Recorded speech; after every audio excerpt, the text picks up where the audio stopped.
Hey guys, Drift0r here. Today I've got a really cool gameplay to show you. This is a YouTuber battle. We're all duking it out on the new map BayView. It's part of the Onslaught DLC, but every single person in this game is good at Call of Duty Ghosts because they're all YouTubers or developers or internet personalities or people that you've probably heard of. So we're all playing a very competitive game of Ghosts, and for those of you that always wondered like how your favorite YouTubers or commentators square off against each other, like what if you could set up Whiteboy against Tmartn and that sort of thing, well, this is the game because they're all playing. We have Whiteboy in the game rocking the GOAT tag. We have Kross, formerly FaZe, now Gamma Kross. We're also with O Lord O, Tmartn, Jimmy, Chaos X Silencer, rocking TK, MP1st, and of course myself, Drift0r. And we have Esports Nation Gator, ESN Gator, he's got ESG right here. And we're all playing on development Xbox Ones on LAN, so this is like as fair and as competitive and as good and lag-free as it can get. And you'll notice I mentioned development Xbox Ones. We're all playing on DevKit X1, so instead of having our normal names, they've got these funny gamer tags, so we recognize each other by our clan tags. It's like Kross is KROS, and I'm the Drift, like DRFT. We have GOAT for Whiteboy, TK for Jimmy. ESG, Tmartn's is pretty obvious, so you're going to have to watch it a little bit closely. The clan tags are a little bit similar, I mean the gamer tags, but the clan tags are different, and we're duking it out, and this was a really fun game. This is not something that I get to do very often, play against other YouTubers and or competitive gamers, or on LAN for that matter, so this was a really cool experience for me. And one thing that you might find funny is that the first time we played this map, what we immediately gravitated toward is the trolley. Both teams rushed the trolley. We were shooting rockets and noob tubes and riot shields and C4 and like machine guns. We were duking it out over the trolley, fighting as hard as we could to get into the trolley and ride it around the map and try and kill people from the train. A couple games later, when we knew the map a little bit better, when we kind of had a much better feel for what was going on, you know, you're not going to see as much trolley action. Some people do use it. I'd use it because it's, you know, it's interesting. I can't help but to like it. It's a not cute, it's just a quirky little thing that I gravitate towards, but that's kind of how it is. This time, when we're playing right here, we weren't playing to mess around, we were playing to win. A lot of us had flights that were leaving in a few minutes, and we just decided, you know, this time it's going to count. We're going to play really hard, we're going to PTFO, we're going to get one really good looking gameplay on this map, and we kind of divided our LAN. We had two tables set up. It's like, alright, everybody at the left table versus everybody at the right table, and we're going to do it. And this was totally different than playing online. Number one thing I'd like to say is that the people are better. They're just better players here. With, you know, all people that play COD either professionally or semi-professionally or from an entertainment standpoint, they're all very good at Call of Duty. And here comes my trolley kill. Who do I pick up with a trolley kill? It looks like I shot Tmartn right in the face with the trolley, but he respawns and comes and gets me back. I tried to ride the trolley, but it didn't exactly pan out. He knew where I was going to be. But everybody's really good. There are a lot less campers and people PTFO. You know, us commentator guys, we complain about campers, so not until the very end of the game did the camping come out, and there just wasn't a whole lot of in general, and there was a lot of PTFO. There was a whole lot of flag capturing. Some teams get like one guy that PTFOs, like I saw Wicked Shrapnel got 28 the other night, which I have played against him, and I'll tell you, Wicked Shrapnel is way better than his YouTube personality would lead him to believe. I mean, his channel's, you know, jokes and food and that sort of stuff. He's actually really good at this game. Like, he could totally hang with some pro teams on occasion. That's probably why the Wicked Elite's pretty good. But there's also not very much cheap stuff. You won't see a whole lot of noob tubes. You won't see a whole lot of IEDs, things that people traditionally say are unfair. And it's friendly. It's like friendly competition. There goes Kross riding the train. He's like trying to quickscope people from the train. That was surprising. I was also very surprised that I managed to kill the dog right there. So this is just not normally what you see online. And you probably have some questions about how the different YouTubers, commentators, like how they play, what you would expect. So I'll start off with Whiteboy 7th Street. Who did I shoot him in the face? No, that was Tmartn again. Whiteboy 7th Street is better at this game than you would think he is. His channel is about funny, it's about entertaining and that sort of stuff. He's not usually going for like dropping Moabs and pro plays, but he's actually good at Call of Duty Ghosts. A lot of people assume that the commentators or the joke commentators or the entertainment guys can't play. That's not true. Tmartn's thing, at least for me, and no pun intended, he was getting my goat. Well, yeah, actually, it was pun intended, definitely, because he always used these wacky, weird little classes. He was running Deadeye a lot, and he ran Danger Close a few times, and the chainsaw, and a Kimbo, and he's running ACOG sniper rifles with silencers, and all these really just weird, trolly, annoying kind of classes, and he was killing me with them a lot more than he should have been. I felt like I was his favorite target every time he was on the other team. Thankfully, this time he was on our team, because of all the people, he probably killed me the most and frustrated me the most, so props to him on that. Tmartn plays a lot like how you see in his videos. He's not got bad aim at all. He knows how to aim, he knows how to move, juke, jive, play, but what he did the most is he kind of set himself up really well. Of course, you know, his series is spots, and was it jumps and spots in Call of Duty, and he was doing a lot of that here. I would usually engage him in a disadvantageous situation. That was just kind of his deal, and it wasn't necessarily so much as like camping or something, but he would just set himself up to be in a better situation most of the time. But like I said, he's got some gun skill behind him, so he wasn't exactly afraid to come out and play. Lord, or O Lord O, was our hyper carry. He's our MVP. That's why I linked his channel down there in the description. He's a YouTuber that is not, we'll say, I don't mean to be mean to him, not as popular as these guys. Don't kill me, Lord, please. You know what I mean. No, not as many subscribers or Twitter followers or whatever. But the guy was really, really good at this game. I mean, he carried every team that he was on. He was either first or second in every single game we played. You know, I'm using League of Legends terms here. He was our hyper carry. He was our workhorse. He was our #1 guy, and you'll see his score at the end of this game. Just absolute. I mean, I thought I was doing good. As you know, at this point, I've got like 4 caps and 20-something kills. I didn't even look. I didn't realize I was in second place until I looked at Lord, and then I realized just how well O Lord O was doing. Really, really well. Kross does about what you would expect from a sniper. He snipes.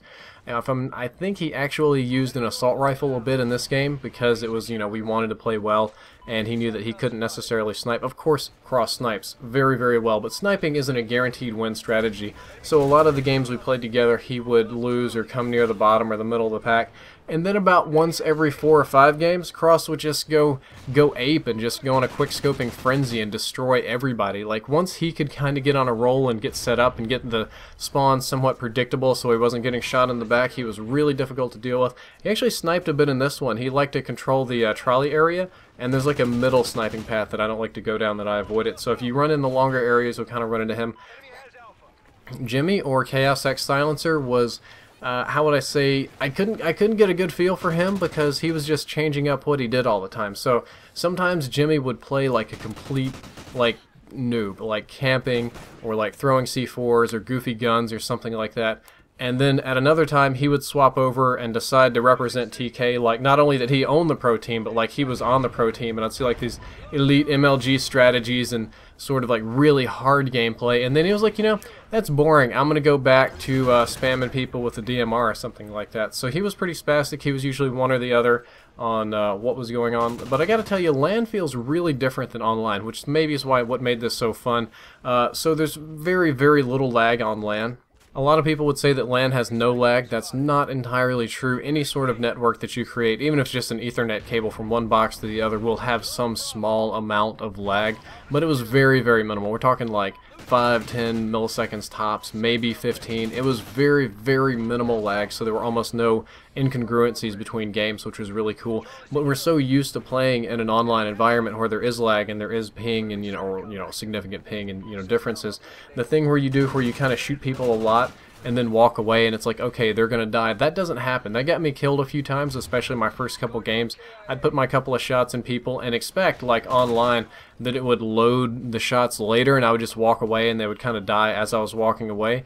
That does not happen on LAN. You keep shooting until they die, or they're just going to turn around and hose you in the face. So don't make that mistake.